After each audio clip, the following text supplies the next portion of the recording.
You're listening to Errol Parker and Clancy Overall, editors of the Betoota Advocate on Desert Rock FM. Well, welcome back to the Betoota Advocate radio show. Just myself, Clancy Overall, here today. What we got here today is one of a dream run of Indigenous guests. Obviously, we've got a lot going on in the news. Turn on the TV or open a newspaper, you'd know that Aboriginal people are obviously the main character of a news story and a political moment that is gripping the country, whether they want to be or not, unfortunately.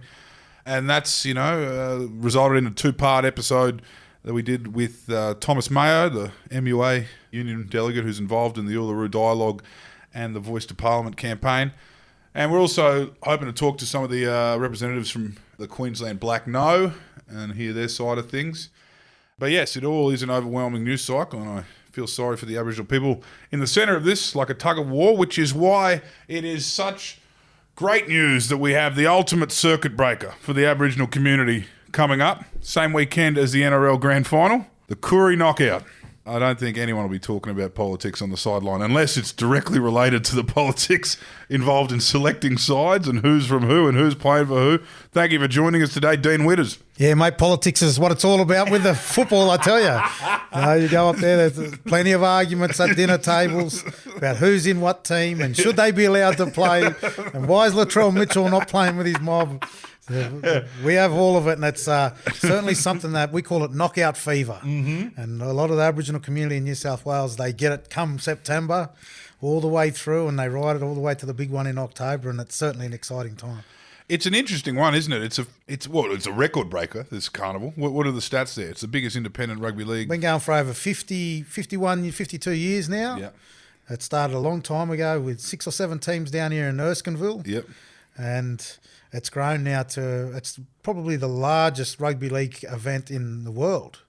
So you'd have over 150 teams up there in Tuggerah this next weekend, and there'll be a men's competition, and they usually get around 64 to 68 teams, or cap it at 64 these days. Yeah.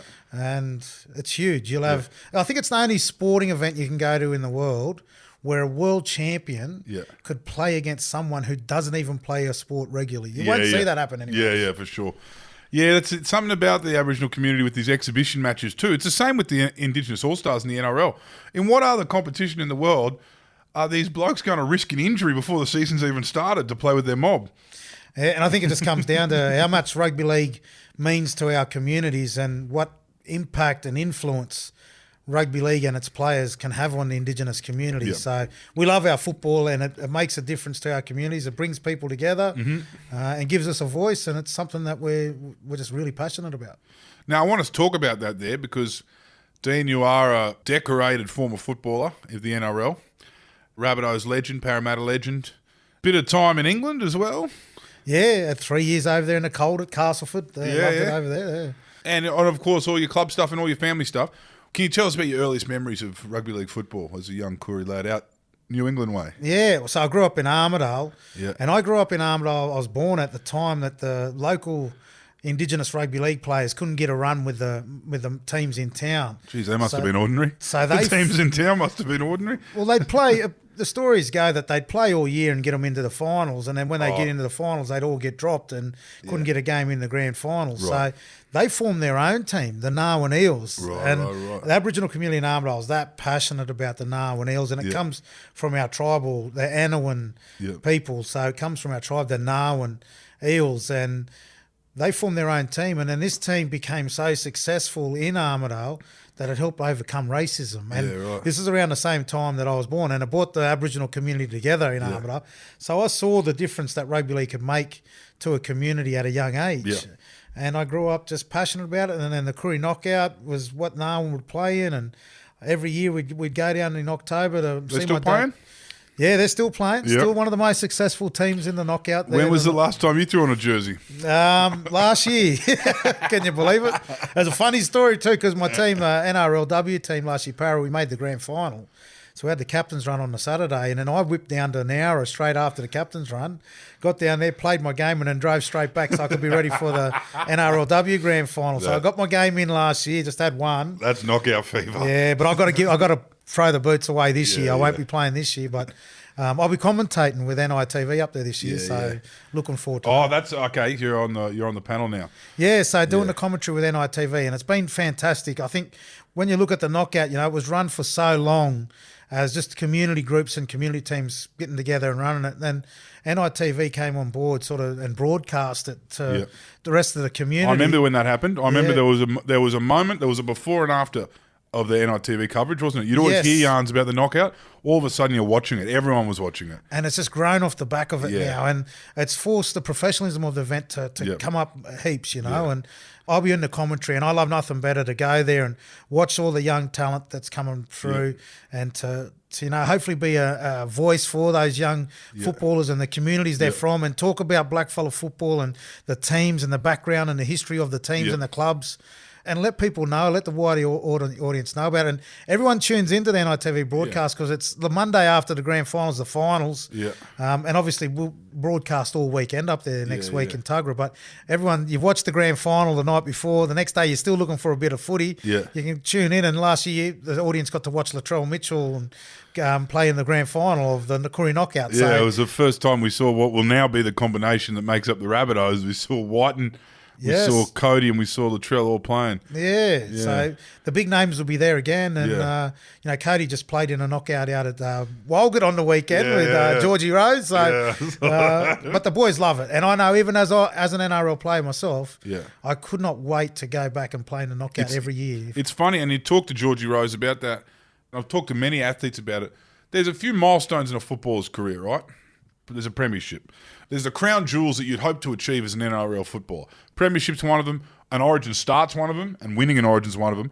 But I think with the Aboriginal population, the Koori population, that make up a vast number of NRL players within the playing group, winning a knockout with your family would be number one, wouldn't it? Yeah, above all else. Well, you remember George Rose, and he won a premiership with Manly. But then when he won the Koori Knockout in Armidale, he won it the year after we won it, and we hosted it up there.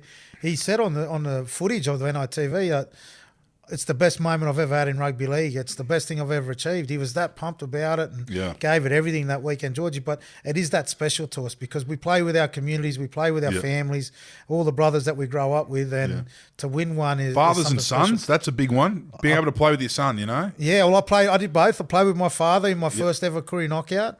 And learned a lot from playing footy with him, and it was one of the best moments. And then equally as proud when I got to play with my son a couple of years ago. So done both things, and it's some of the special moments in rugby league. I mean, you can see how it works, right? Everyone thinks the body gets a bit older, and Dean says he's got to hang up the boots. But if every single person, every Koori family, every old man of the household, or fading footballing legend says, I only got to play one weekend a year. People are getting up and about, aren't they, in their 50s? It's a Dreamtime story, the September sun, we call it. There's something magnetic and magical in it that the swelling goes down, the knees move a little bit better, and the head believes that it can still do it one last time, And my old uncle, Dennis Moore, he's nearly 50, and he played again on the weekend. He limps all year, he can't walk properly, but he played footy on the weekend, and he's getting ready for that big knockout next week. So, we somehow, against all belief, we defy belief and find a way to get out there and have a run. I always remember my first knockout. I'd only just come down to New South Wales for a visit, and I was in the Central West, and it was this one you were just talking about. The Walgett had won in Armidale, and then they had to host the next year, but they did it in Bathurst because they didn't have the ovals in Walgett. So that was the one I went and saw for my first one. And I always remember there was Mundine, Anthony Mundine, I think GI, couple of NRL players who weren't playing, and in fact, some, I think GI's family hadn't set up the Wall Street Warriors yet, so he was wasn't playing. But I remember it was pointed to me, and I'm sure every young kid knew about it, was that there was a row of Mercedes on the dead ball line down the southern end of the field. I remember thinking, the big shots are coming here to watch. You know what I mean? This is it doesn't matter what's happening in the calendar elsewhere. And as we said, this was before the full blown. NITV were there, but it was before it had become part of the broadcast sporting calendar. Everyone was there watching. I remember seeing all those cars lined up. Athletes, heroes to the kids. The kids get up and say good day as well. Some might have even been playing in that comp. Is there an element of a lot of people, like a lot more eyes are on this than people really realise. Do you get the NRL scouts down there? Do you get the NRL players that watch it, to respect to guys like Cam Murray and Adam Reynolds himself, they watch these knockout games on TV. They come in and they watch it in the crowd. You see a lot of the NRL players coming along and watching. Scouts definitely go there, especially to watch the young kids. Yep. And there's amazing talent of these young kids, you know, and they're raw footballers and they can change rugby league for the better. You see the way Reece Walsh plays, Selwyn Cobbo, they've got that, Cody Walker, they've got a bit of that knockout flair about them, and that's how these games are played. They're played with flair and risk-taking and all this sort of skill and ability. I've never thought of that. I've never thought of the knockouts influence on the NRL as an actual considered factor when it comes to coaching and putting a team together, that you've got knockout flair. It's a style of play. It's been taught from a young age. You go to the knockout, it's tough and aggressive football, but it's also move the ball, spread the ball, take risks, try anything and believe in your ability. That's sort of like you had to prove yourself as a young kid in community. And I know when I was growing up, that was one thing that was, when you get that jersey on, you play for now, and that's when you can prove to everyone whether you're going to be a man in this community and whether you're a good footballer. And I couldn't wait to get my chance. But the big thing about it was, you've got to play with flair and confidence, and you've got to back yourself in the knockout. There's no grinding the ball and just kicking and completing sets there. They're playing 100 miles an hour because it's only short games too, 20 minutes each way.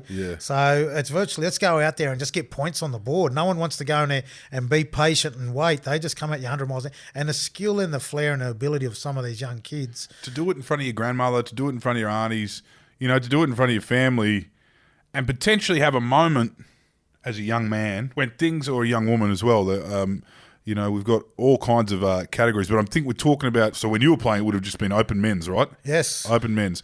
To be able to do something in that moment that your family and your community talk about for the rest of your life, do you think that kind of that inspires? It's a buzz, and it's the one thing you look forward to most. And for all us as young blackfellas in the community, that's our first game against men. You always play your first game against men in the knockout, never anywhere else. And you've got to prove yourself, because everyone's going to test you. They're going to test you tough enough, and they're going to test you, are you good enough? So, and you've got everyone in your team sort of backing you and the support of them, so they make you feel bulletproof. I said to you earlier, I played with my dad. When I ran out, I felt like no one could hurt me and no one could touch me. I was protected. He made me feel safe, and he backed me, and that's how I wanted to play my footy. Now, I want to talk about this concept of knockout legends. Some people have been able to make it in the big smoke with the NRL. Some people chose not to. Some people were just missed by the system. And some people would show their face on a knockout oval once every 5 years, and everyone would be shitting themselves. Ewan McGrady comes to mind. Mate, there's a list of them McGradys. There's about 10 of them with that last name. That, McGrady specifically. His brother, Brett McGrady, who was a country footballer, Brett, he was as good as Ewan. And you've got Ricky McGrady and Jason McGrady, who were two of his brothers that came to Sydney and played, and everyone sort of heard of them in Sydney and knew of their freakish ability. But Brett was as good as anyone back there in Toomala and Moree, and won competitions, and come knockouts, he was the dominant playmaker in that team, with all his brothers, superstars. So the McGrady's fantastic. A guy called Shane Phillips in Redfern was an amazing ball player, silky smooth. Paul Davis and Brett Davis from Nambucca, they were some of the ones that schooled me. And then my old man and his team back in Armidale in Darwin, they won 2 or 3 knockouts. They were a champion team, they had a lot of gun players. But there's certainly definitely a lot of legends throughout the knockout. Well, maybe they're just on the road. Maybe they've got responsibilities. Maybe they've got, a bunch of kids at home. Maybe they've got a job where they've got to, they can't be playing footy in a regular season or whatever, but they do make that weekend clear. I've seen, there's a whole story. There's out of Bree Warrener. There's a guy, Charlie Mack, they call him, Charlie McEwen. And Charlie played against, Tamana Toe, Jason Moody, when they were all in their prime, Leo Denver, Owen Craigie, when they were in their prime at Newcastle, and he dismantled the whole team. And he was an old fella. He played till he was nearly 50. I think he still runs around out there. But there's little tales of these country guys that just freakish ability, but never ever went to Sydney, but will take on anyone and beat anyone when it comes to knockout. There's also the yarn, I guess. I saw it more with the Queenslanders, right? And they've got their Murray Carnival. But the Queenslanders didn't really, particularly further north you went, they didn't really have these isolated Murray comps or these Murray teams that break away. You know what I mean? And it was a really good example, that first Indigenous All-Stars match in the NRL, to see Wendell and see these blokes had always been proud, but they'd never been able to rep it the way they did in that match. Do you see that as well? Like maybe someone is, proud Aboriginal man, but really kind of was brought up not within a community. Yeah, well, and they get the chance. Hines, mate. Nico Hines, he was playing for Griffith Freeways before he probably even played an NRL match. Yeah. So he was finding his identity and connection with who he was and learning on the biggest stage at the knockout about what it means to be a black fella and how much of a difference rugby league makes and what it means to us. So a lot of the boys have come along on that story and played their role. Greg Bird, I remember when Birdie played in the knockout, like they all go back and they have their chance to play and learn and get connected to mob. Yeah. And that's the breeding ground for that sort of stuff, is to come back and find your connection. How do you go as a commentator? I need to ask, because you have obviously ingrained prejudices and favoritism and bias as a commentator. Yeah, so I fit in with all the rest of them, don't I? Fit in with all the commentators, but we don't hear any bias come through on Channel 9 or anything like that, do we? Joey never raps Newcastle, and Gus is never talking about the Bulldogs or Penrith, how good they are. But I just love the footy, and I just want to promote these young kids and tell their story of where they're from, their connections with different rugby league players that people might know about, and what the communities are built on, and what rugby league means to those communities, and just really enjoy it. I suppose it's really exciting. We got Brad Cook there, who's the voice, of Indigenous rugby league. You'll hear, and he's an excellent commentator. How he's still not in mainstream commentary, I don't know. Cookie, he's so good. Did he ever get a Deadly Award? Oh, he probably got heaps of Deadly Awards. He's done lots of things, but he does an incredible job, Brad, with the commentary. And myself, Tamana Toe's there. Bo Dela Cruz does a lot of the women's. Bo Champion jumps on board. Oh, yeah, Bo. So we have, a lot of our crew from over the Black Dot there jump on, So we talk NRL all year, but we love our community football, and we can't wait to do the commentary on the knockout, because you got to give that background to who all these teams are and who the young players are and a little bit of their journey and stuff, and let people know, because these are the next superstars that you'll see on your TV. I also like the yarn about the NRL players that have a sabbatical. You know what I mean? Whether they end their career suddenly because of an injury or something else happens, or they just retire. And then you see him 5 years later, and I'll tell you now, and this is going to enter the rumour mill. I remember the rumour mill's big when it comes to knockout fever. I remember hearing about someone seeing Latrell's ute last year in Nowra. That was hysterical, and they didn't know who he was playing for until he put the jersey on. But the rumour I'm going to throw into the rumour mill is I've been seeing on Instagram, Jamal Idris is back in the gym. Yes, well, he's got a team in. I saw that. He's got a Foster team. He's got some sponsorship from the RSL up there in Foster, and I saw he's got a team. So I wouldn't be surprised if he goes and plays. They con all their ex NRL players up, but Dylan Farrell's always one who's really keen in there. Georgie Rose obviously gets down plays. You'll see Nathan Blacklock still running around and doing some tricks. Not too many backflips from him these days, but he'll be there playing. When was Chock's last run? Chock only played probably about 5-6 years ago. I don't know if Chock will have a run. He might. These young blokes play, and that's what it's about. I think that's what draws the older guys out, is that chance to play with your son or to play with your nephew, or to help some of the young boys that you're around in the community and share that passion for rugby league and for the knockout together. So you'll see a bit of it happen, and there's, you count up to 30, 40 NRL or ex-NRL players playing in a knockout every year. It's a great weekend to talk about what sport and particularly what rugby league can do for young Aboriginal people and Aboriginal communities. We can talk about all kinds of different pathways for people. Education, academics, music. You could be a brain surgeon. There's plenty of pathways, plenty of careers that anyone can kind of, we'd like to think that people can go that way if they want to go that way. But sport is a great example for not only financial emancipation for someone, you make a bit of money, but also, it's a good way. And so I want to talk about some of the work you do now when you're kind of working with footballers and, what they can achieve off the field, as NRL stars or as, athletes or, people that are, you could be just taking bonuses, playing club footy, playing resis. Well, you know what? It took a long time for us to knock down the walls of of the NRL, you know what I mean? And especially when Indigenous players first came into it, they were seen more in the athletic roles on the wing, you know, a bit of speed, can run. So the early players were all, you know, and Uncle Lionel Morgan, who passed away just this week, is the first Indigenous player to play for Australia. But him, the Larry Corrowas, you know, they were all the flash, Ricky Warfords, they were all the wingers because they could run fast. But then you saw the new breed come through who were the strategy players, the tactical players, you know, the Thurstons. And what do you think happened there? Do you think the coaches changed? I think just the attitudes of the NRL clubs changed, where they started to believe a blackfella could do this. Right. You know, we always had smart footballers. We always had people who played with flair, but they think, and I think this is a unconscious bias that exists in rugby league, is people think that Cody Walker goes from his backyard and runs on an NRL field and just did what he did as a kid growing up in the backyard. Now, Cody studied the game. He studies his opponents. He knows them inside out. He knows his own teammates better than probably anyone in his team does. You know, knows their strengths and their weaknesses. He's on the iPad. He knows everything about it. He watches video.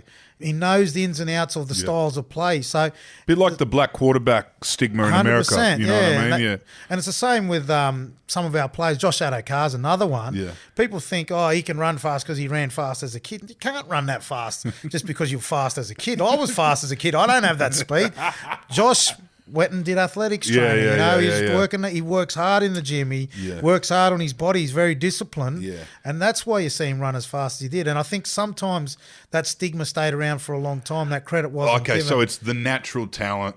Yeah, natural talent, just playing like you did in the backyard, playing off the top of his head. You can't treat them like professionals. You can't play off the top of your head in NRL. Yeah, right. You know, you've got to be smart in lots of different ways, and Cody Walker is the example of that. And I think, look, while we've broken down that door to get into the playing of the NRL, going into administration, coaching, and executive levels of clubs and the game itself, that's the next door to be broken down. You know, we don't have any Indigenous coaches in the NRL at the moment. No one even on any of the staff at any of the players. I think it's only Travis Toomer at the Bulldogs. That's one out of probably, you know, across 19 clubs with probably 20 staff each. Up to 400. It's you know, less than 1/4% is Indigenous when we make up to 13 to 15% of the game. So we need to work hard in those spaces to create opportunities for more in the game. But also the idea of get an education, going to uni, you know, in between training sessions as well. That's another interesting kind of byproduct and, you know, pro of choosing a career in the NRL if you were lucky enough to be, you know, given that opportunity. I always remember back to Georgie Rose, seeing him coming up the hill to go to, you know, university after training there. He'd go up to Sydney Uni or whatever he was doing. And, you know, he ends up in a boxing promoter space. He ends up in... he's the money man now, Georgie Rose. I like to call him Dana Black. Yes, he's killing it.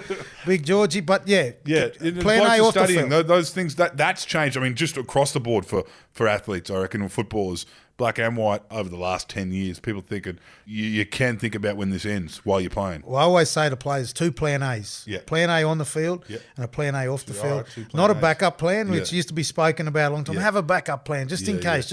No one's going to have a backup plan. We don't have a backup plan for when we go out on a Friday night. You're not going to have it for your life, you know what I mean? So I always say you have 2 plan A's and focus on what you want to achieve off the field. Whether it's, you know, commentary, working in a game, being a doctor, being whatever it is. And we've seen some of our players in business this year. You know, you got Remus Smith running his own business. You've got Alex Johnson writing children's story time books and setting himself up for that for life after. Josh Addo-Carr with his sports apparel. George obviously did his boxing for a long time and his business management. You know, so there's a lot of things that the players are doing off the field, and that's across the whole game. That's setting themselves up so that when they finish playing, they're still able to go out and make a big difference in the community. And we need that from our Indigenous players particularly.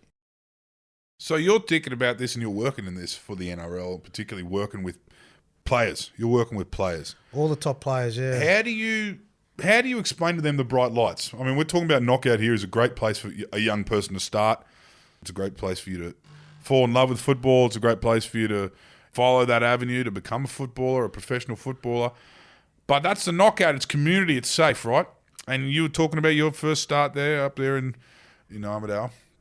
It wasn't long between you getting your start playing with your old man to you sitting on private jets with Russell Crowe when he took over the Rabbitohs, you know what I mean? How do you explain that? You know, things are going to get weird. The lights are going to be bright. You're going to be at movie premieres. He's going to put you in Armani suits. He's going to roll you around town. You're going to meet Russell Crowe. You're going to meet Snoop Dogg. You're going to meet these people. You're actually going to be hot shit. How do you explain that to him, and how did you deal with it? Yeah, well, look, I suppose there's two things I say to young players all the time is your talent and your ability on the field, that gets you in the door at NRL clubs. It gets you an opportunity. But how long you stay there for comes down to your discipline, your dedication, your professionalism, and your ability to adapt and keep learning and growing. And, you know, kids have got to work hard off the field to stay in NRL clubs for a long time. You know, football ability and to be able to run, catch and pass is one thing, but to be able to be dedicated to the sport, to be disciplined with your diet and your sleep, and to turn up every day and be consistent, to get setbacks and become resilient and overcome setbacks it's a whole new talent that our kids need to learn. And I talk to the coaches in the game and the people who work with our players and say, sometimes they need more training off the field than they do in stuff on the field. You know, you don't need to spend hours out there teaching them how to pass and catch and all that sort of stuff. Yeah, finesse their skills, but you also teach them how to pay a bill to keep the lights on. You know, teach them how to be resilient. Yeah. Teach them how to, you know, to tough it out through different times, to be patient. Teach them how to make sure they prepare and plan for their week and their game preparation. Teach them how to recover after games. And what about life skills? What about your day this and day? This is all part of life skills, you know, is learning these things around that professionalism. And then you apply them every day, how to get a job and to have a consistent job, how to stay in relationships, all these sort of things, how to have good people around you, you know. How to, so you think that's what you say more than anything to these kids before you even consider the bright lights that are going to come from a successful career, from stardom. Get on top of this shit before you start thinking about how you're going to handle the girls in your DMs, how you're going to handle the celebrity factor, the being invited to things. You know? 100%. Yeah. Because that comes with it. And look, everyone loves to do that sort of stuff. Yeah. But you know that only comes off the back of all the hard work and the focus that you get. So you got to keep yourself grounded. Yeah. And you got to remember all the little things that make the difference in your career. And you'll get to ride some of the highs like that. But it's also, you know, that's rugby league like a bit of a roller coaster. There's for every high and every, you know, trip to a club with Russell Crowe, there's also some tough little mornings when you've lost a game and have to go through that battle and everyone's hammering you, you know what I mean? Or you get dropped to reserve grade. Like, there's some equally tough moments as well. And you look at Latrell just in this last 12 months, for the highs that he's had in his career, he's had a lot of lows as well, and he's had to deal with them. I want to talk about that a little bit. I was talking to Latrell the other day, and it just blows me away how he's able to keep high spirits. Rugby league media, and we said this in the interviews over the last couple of weeks, you know, we had Andrew Webster in here talking about Wayne Bennett and talking about Wayne Bennett's approach to dealing with, I guess, the feelings and the, you know, self-conscious young men. And I don't know how self-conscious young men, which of everyone would be when you're an elite sportsman. You've got to be self-conscious, you've got to have an ego, you've got to have all these different things going on inside you. NRL media used to be able to cover all that, and it was fun. And, it, you know, sometimes it'd be a witch hunt. You know, Sonny Bill's going to Toulon. He's taken off on the Bulldogs. Or Mundine was a firebrand in the media. And maybe Mundine knew how to play with the media. He certainly did by the time he was boxing. He certainly knew the game. But it was never really the pile-on like you'd see in the AFL, which you see with the Favola or the Benny Cousins or the Adam Goods. But we're starting to see it in NRL media now. I think it's the way that, you know, everything's going online and they're looking for clicks and they're looking for... you know, they're treating it like talkback rugby league commentary. You know, it's almost like listening to shock jocks nowadays. Have you seen anything like what's happening to Latrell, like these pylons that they put on Latrell? Jerome Luai is another one, but I don't think he's had a full lick of what Latrell's had to cop since he moved, or basically since he became a household name. Yeah, look, mate, I've never seen a player cop what Latrell cops. Yeah. I've never seen someone spotlighted for their performance in a team that's losing, and especially when they're just coming back and look at the errors that they make in a game under the spotlight that Latrell's had applied to him. You know, and I think it's unfair, but I think Latrell's got good support around him, especially through Matty Rose and the crew there, and then Latrell's family too. Matty Mitchell, you know, he's a great guy, Matty, and Latrell's mum. I sat next to Matty at Luke Coombs. Oh, yeah. He was up there having a beer too, eh? Fantastic. And I was there at that Luke Combs concert. Oh, I loved it. You know, great family around him. He loves his rugby league. The boys get around him, and he knows he's got all the players and ex-players supporting him. Yep. And, you know, he keeps standing up. And so the ex-players, I was thinking that he'll get a message. He'll get a nod from anyone from anywhere. Yeah, we've got a WhatsApp group there. The boys all sort of stick onto it and say, let it help each other out when they're going through difficult times and stay in touch. And whenever we see each other, all the boys, they always make sure they make a point to, look after each other. And everyone knows that Latrell's copped a fair bit more than everyone. And Latrell's a firebrand. He loves a bit of controversy himself. You have a look at him. He had a muck around fight with his best mate in Jack White, and so he's not afraid to say something or stir people up or aggravate people. He's up for the challenge too, but you can see that it would take its toll, and I've never seen that applied to any other player. It would take its toll on your performance more so than anything, I guess. Which basically just goes to show that he's a human at the end of the day. You know what I mean? There's some people that thrive under that kind of, John McEnroe in the tennis. Some people love being the villain. But if that's not who you are, and that's not, and you don't find it, it would drain your energy, Yeah, it'd drain you. But, again, at the end of the day, every October, if you don't make a grand final, you get the chance to put on a real show. They love it. A lot of people say, you see on social media, when these teams get knocked out of the competition, they go, I bet you Cody's organising his knockout team straight away now. And they just start talking about it. And it nearly is true. Yeah. The next day, you know that that community's buzzing now because Cody will be back here next week, so he's going to be getting us ready for the knockout. So one I saw was one of the Murray memes that went around when Bradman Best did the shaker leg in the Origin with his brother at Okar. I didn't know that Bradman Best was from an Aboriginal family. Was that one that went around? Who's he playing for? Yeah, who's Bradman playing with? And he's up there in Newcastle, and they always blame the Newcastle Yowies is the flash team. They always get all the big names. They call them the most stacked side. So everyone's going, I bet he's playing for the Yowies. But we had him on Over the Black Dot a couple of weeks ago, Bradman, and he said he's going back to Tinga to play if he plays with Tigers. With the community back there, which is where his family's from, So I was about to ask you about the Tinga Tigers. That is one of those urban myths that exists in rugby league, particularly in the bush. It's not a big town. No, it's a town of 200 people, not even that. 200, not even 200 people, but they produced, Owen Craigie, Nathan Blacklock, Preston Campbell, Peter Ellis, Jaden Campbell now, Bradman Best, Greg Inglis's family's from there, Albert Kelly's family's from there. So they're all connected to Tinga, so it's amazing. But look, there's this Blair family up there, and they talk about, and it's a lot of Owen and that's family, Preston's family, and they talk about how good the old fellas were that played, that they should have played NRL, the old grandfathers and stuff like that, and that's where they all get their ability from. And they're freakish players, though. They all come from that same line. Is there a few towns like that, like what's in the water here? Yeah, well, you look at Walgett, the Rose brothers, Ricky Warford. I think they got the record, Walgett, for a little town. Yeah. They've won the most of the Koori Knockouts. Moree's another one. McGrady's from Toomala.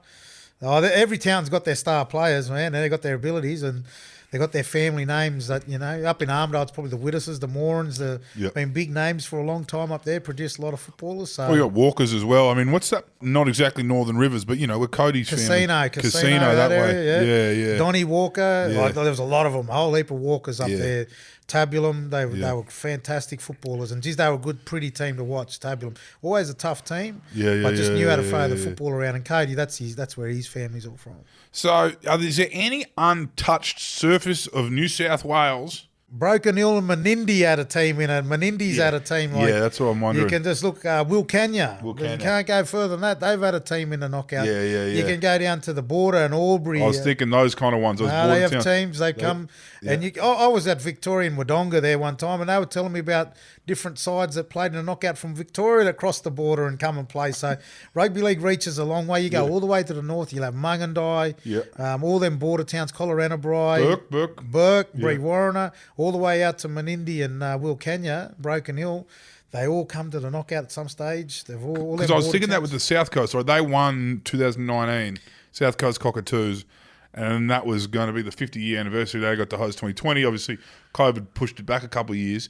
But was that the first time they'd been put together? Yeah. South Coast? First time the South Coast. Well, they always had different teams down there, but this was like a South Coast representative team that brought all, probably from Wollongong down to past Nowra, brought all that mob together. And they're talented footballers down there, So a few towns to pick from too. Yeah. So a big mob to pick from down there, and they came together and they had a great side. And they won it to take it down to Nowra. Yeah. And then at Newcastle All Blacks won it last year to take it back up here to Tuggerah to run in their local area. So if you win it, that's the dream. If you win it, you get to take it back to your hometown. Yeah. And the whole state focuses on your town for the next 12 months. And then if your town's too small, you got to pick another town that'll have you. Yeah, well, that's the case, because even we ran it in Armidale once. We won it a few times with Narwhal, and it's too big to run in a little town like Armidale now. It's just really too big for Armidale. Too big for Armidale. Dubbo pulled it off. Tamworth and Dubbo, Albury, Wagga.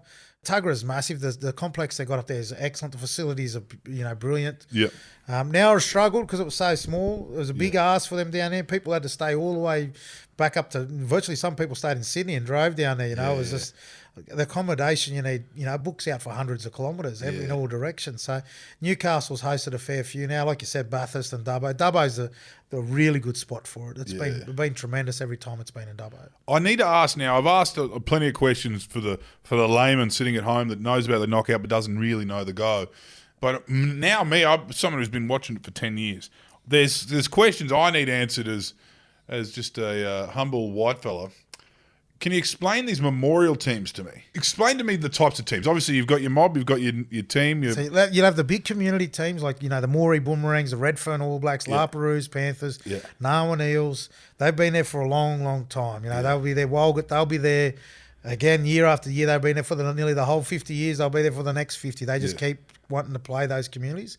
And then you have a lot of the memorial teams that come in that out of respect for a family member or someone prominent in a community that might have played for a couple of different communities, so they join different blokes together to come together to play for, your dad or your grandfather who might have passed away, contributed a lot to rugby league in that community. So, and then a lot of family groups just want to do it to pay tribute and bring the family together because they've had great loss in the sort of last 2 or 3 years or the last 12 months. So, because the knockout is seen as a modern day corroboree, a lot of families look at it as that's their get together, that's their reunion for the year. Right. So family teams always play in it, and a lot of mobs say, this is the only time we actually get to catch up with each other besides being at a funeral is at the knockout. So they go away, they stay together, they put a little team together amongst all their nephews and cousins and uncles, and they just have a run, and it's just about the mob coming together, having a game of footy, and then having a weekend away in October. So it's really special like that. And was last year's winner a memorial?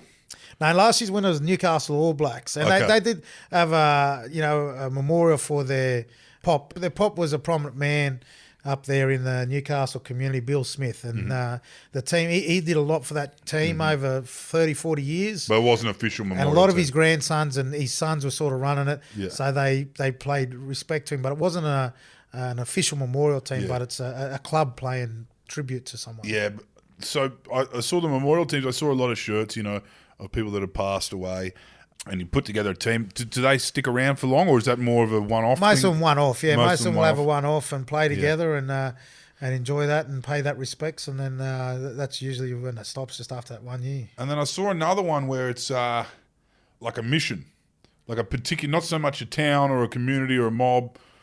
It's like paying tribute to everyone's family who came from one particular place. Yes, so you get some of that happens too. They pay tribute to, a boys' home or Cootamundra boys' home or a town where they used to live, where the old people used to come from. Like we have Inglebar up there in Woolbrook. A couple of years ago, they put a Woolbrook Hawks team in, and no blackfellas live out at Woolbrook anymore. But it was all the people whose ancestors were from there and wanted to pay tribute to that mob and tell a bit of their story, I suppose, to their grandkids. That's the thing for us. It's a big connection piece. Like, I don't even know for my kids. My kids grew up in England and in Australia, in Sydney, away from mob on country. Yeah. So when we go back to the knockout, that's what I tell my son who he's related to. These are all your cousins here, and these are all you're playing with boys who you're related to. And my daughter even got to do that on the weekend. She went to a smaller knockout in Lismore, and she ended up playing with a team that she didn't know, but she was related to most of them. So she met a lot of her cousins there through football. Obviously, NITV's coverage is elite, but I do think there's something. I think there's an ESPN 30 from 30 on this phenomena. That is a completely Aboriginal owned and operated and run. And we opened with politics, right? It is astounding that this thing can keep getting bigger and bigger and bigger, and logistically it just does not fail. It's a true example of like something that, means so much that it has to work. I think it'd be interesting to see it. As you said, it's too big for Armidale now, and that's a pretty big. That's a university town. But it's a huge event. Like over nearly 150 teams, and you're playing for 4 full days of footy, and bro, it's the only event that a big town like Dubbo, KFC will sell out of chicken. Yeah, I heard that. You don't get no chicken left in any of the KFCs I around heard Mudgee there. was getting the call up. We need supplies. Yeah, they through. need supplies. McDonald's runs out of burgers, everything. Like stuff that doesn't usually happen in communities will happen at the knockout weekend because it's so huge. And I remember at Leichhardt Oval, they were talking at one time there that there might have been 15,000 people there on one day when Redfern ran it there a few years ago. That's how big the crowds go there on the Saturday. It just gets packed, and I expect Tuggerah to be exactly the same next week. Yeah, well, I look forward to it. Who are your tips aside from your own team? Who are your tips? Who's looking good? Well, I think Walgett last year, the WAC team, which George Rose played and Latrell Mitchell played in, Benny Barber played in that team last year. I'm predicting them to go close. They made the final last year, got beaten. Yeah. They'll be one of the teams. It depends where Andrew Fafita plays because apparently he's taken a lot of the Sharks boys with him. Really? So, I've seen teams, Will Kennedy, Jesse Ramian, Andrew Fafita, Wade Graham, could all appear in the same team. So you can imagine three ways. You can imagine that three ways team. They've had some great sides over the years. They're going to be strong if Andrew plays there. But this is what the excitement's about: is that you actually don't know who's going to play for who, right up until you see them run out on the field. So you don't ever sort of count it off. But mate, there's a lot of countrysides. But I'd say Walgett will be one of the favourites. Newcastle Yowies will be really good. Last year they went out really early, but they're always a spectacular team. And I'm hearing that Tyrell Sloan and Bud Sullivan and a few of them guys are going there to play, and that they might have Bradman Best and a few of them Newcastle the guys and Edric Lee and Branko Lee and all that play for. So you just don't know. But the Newcastle Yowies, Walgett will be two of the teams, and Josh Addo-Carr's got his own team in the Sydney All Blacks. Really? So it'll be interesting to see that. They've been training hard. What's this, a rebel team or? He's got that young Tyrone Munro there from. And it's a lot of the boys from Redfern, La Perouse, Waterloo. So they're not playing Redfern. Not playing with Redfern. They're coming up with the Sydney All Blacks. So not the Redfern All Blacks, the Sydney All Blacks, and I think it's to get more of the Sydney boys in. So they'll be a red hot team too. So it'll be interesting to see how they go. Well, I want to make it clear to the listeners at home that Dean Widders has not been sent here to sell this thing. This excitement is real, and I made the very, very grave mistake of bringing up the Koori Knockout to a couple La Perouse lads that I was bumped into the other day, and I can tell you it was like this. It's exactly like this yarn, except it went for about 4 hours. Every time I walked within their orbit, they were telling me who they got and what they do, and we don't ever pick anyone. We only pick people that come from here. I'll spare his name because they're passionate about that, the Lapa. They'll be a good team too. They cop a bit of shit, old Lapa. So I think they're always ready to prove everyone wrong. It's funny, the motivating factors too. And Lapa always gets picked on. So Lapa wants to be the bad guy. Yeah. And then see, the poor fellas, they're out there. They're the first community that Captain Cook went through to things. So a lot of black fellas will say, you should have kept him out, But it's couldn't have happened in Moree. They cop that little slack joke every now and then. But they're a great football team. Great football team, Lapa, and they'll be right up there. They do. They play for their community. They really rip in. So see how they go. Yeah, and I'll be tuning in. I don't know if they got bookies down there yet, but it's one of those things you never know who's going to win it. I like this theory that you got to figure out. We got to keep an eye on where Andrew Fafita's going, and if he is even playing. But yeah, again, knockout fever. I'm starting to feel it myself. Thank you for joining us, Dean Widders. Thanks for having us, man. Enjoyed it.